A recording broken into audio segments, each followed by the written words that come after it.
Hi, Justine Girls. This is Isa, and right now we're here with Meg Cabot, author of the renowned book series such as The Princess Diaries and Airhead. And now she has just released her most current book, Abandoned. So, Meg, can you please give us a quick synopsis about Abandoned? Well, Abandoned is a little bit different than the books I've been writing lately. It's about actually a girl who has died, but she gets resuscitated. When she comes back, however, from the world of the dead, there's somebody there who wants her back, and she can't really adjust to normal life because something seems to be pulling her back to where she was when she died. So it's kind of a modern retelling of the myth of Persephone I've been telling people, but with a twist. Okay, awesome. And obviously, as many mythology fanatics know, this book is loosely based off the myth of Persephone. So how were you able to, what gave you the inspiration to merge both the paranormal and Greek mythology?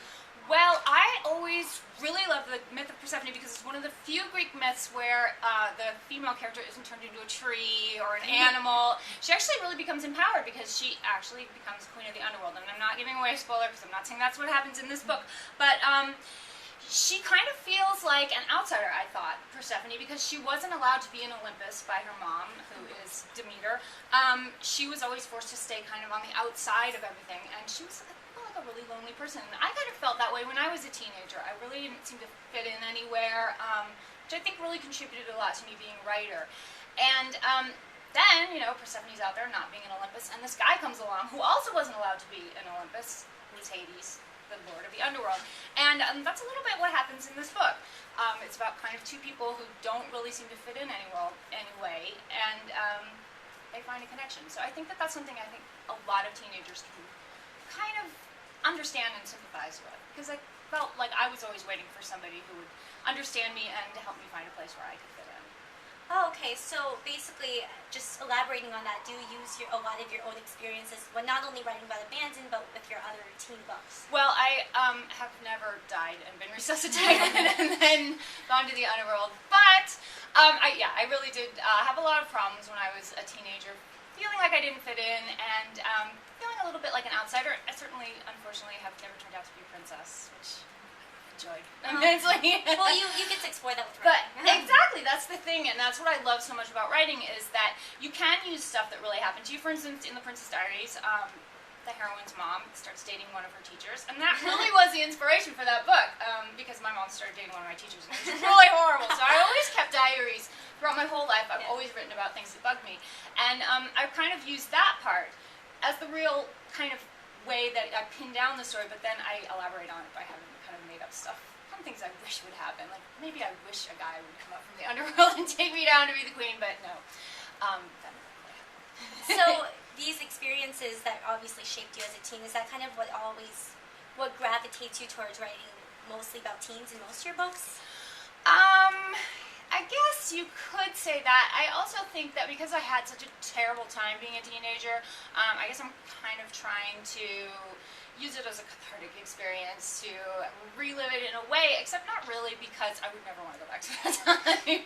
But I also think I feel really bad for the me that lived during those times, and I guess I feel that there are probably a lot of girls who may be feeling that way, and because I had such a bad time and I couldn't tell anybody about it because it was just so awful, and I was always looking for some kind of books that I could read that were a little bit about, you know, girls like me. I just want to make sure that there's stuff out there for, you know, people who were like me, who maybe felt like they didn't fit in, or, you know, they'll have something to let them know that they're not alone. So that's all I want to make sure. And because of that, I know that you're a very celebrated writer. So I just wanted to ask I know that you, besides writing Princess Diaries and Abandoned, you also write for Preteen Girls, Ali Finkel, my sister read that, and you also read, I think you also write books for older women, like size 12 is not fat. So out of all those genres, what would you say, you know, is your favorite? I hate asking that. I know, no, it's something people always ask, and it's so funny because I always think when you're writing a book, it is so hard, you know, to finish a project like that because you have to put so much of yourself into it that you really have to like the project that you're working on right now. You have to like that the best, because if you don't, you're never going to finish it, because it's really literally hundreds of pages and thousands of words, and so people always say, what's your favorite one? And I really don't have one. They always ask me, who's the character that you identify with most? I mean, Allie Finkel is very autobiographical as well, because, when I was in the 4th grade, a lot of the things that happened to Allie Finkel happened to me too. Yeah.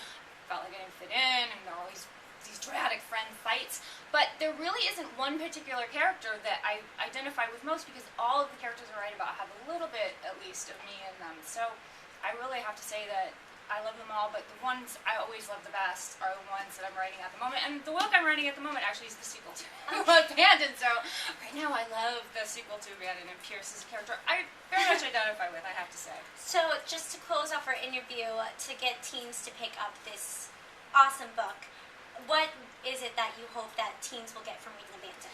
I think it's probably that I felt that I didn't fit in anywhere when I was growing up, because I did feel like an outsider, because I didn't do very well in school, and I was not a very good athlete, and I had a lot of people telling me that I wasn't going to be successful because I didn't really do well on tests, and this is a society that we live in where you really have to, or at least you're told that you have to be a certain way in order to succeed, and that is exactly what my heroine Pierce is experiencing.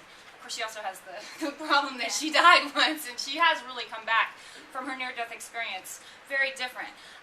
So I really feel strongly that this is the kind of book that kids who may be experiencing that, and even people who aren't, can kind of identify with this heroine and feel like, maybe you're not alone. Maybe there is some place out there where you can fit in, and someone who you might be able to connect with that you may never have even known it, and the thing that you maybe are most afraid of could be the thing that saves you in the end. So that's really what it is. Okay, so hear it from her yourself. Even though she might have died and had visited the underworld, you can still be able to relate to our heroine Pierce in Abandoned. So why don't you go ahead and pick up a copy? Thank you so much for letting us interview you. It's been wonderful.